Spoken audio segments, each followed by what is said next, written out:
দেখলেই সে তাকে ভোগ করে, পরধন হরণ করে, সাধুর সঙ্গে অভদ্র আচরণ করে, অমর্যাদা করে, সর্বদা যত রকম আসরিক প্রবৃত্তি ঋতবাগমনিত চিন্তায় পড়ে গেলেন।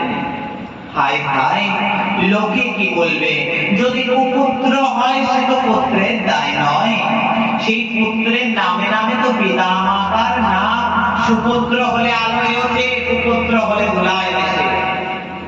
তাহলে এমন সন্তান আমার হলো, ঋতবাগ ঋষি চিন্তা করছেন।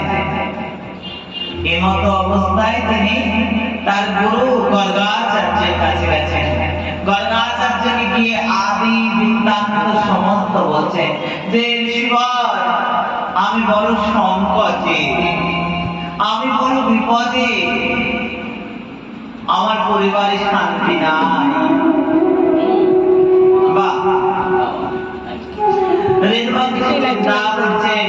আর গর্গ ঋষির চরণ দুটো ধরে, গর্গাচার্যের চরণ দুটো ধরে হাবুস নয়নে কাঁদছে, হাবুস নয়নে কাঁদছে। গর্গাচার্য বলছেন সন্তান খারাপ হয় দুটো কারণে, একটা তার পিতার খারাপ বিপদে, আরেকটি তার মাতা খারাপ।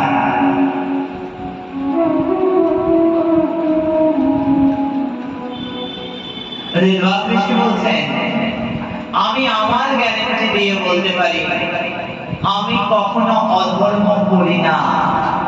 বাল্যকাল থেকে আমি তপস্বী আচার্য, বাল্যকাল থেকে কৃষ্ণা আন্নিক ভিন্ন আমি চলি না।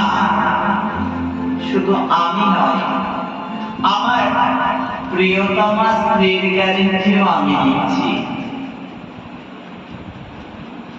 কারণ আমার স্ত্রী এমন জঙ্গলে থাকে কোন পুরুষের মুখই দেখতে পায় না। সর্বদাই আমরা দুজন ধর্ম কর্ম, অতিথি আপ্যায়ন, শিষ্যদের বেদপাঠ, দেবী কথা, ত্রিসন্ধ্যা নাম, আহ্নিক জপ যাজন।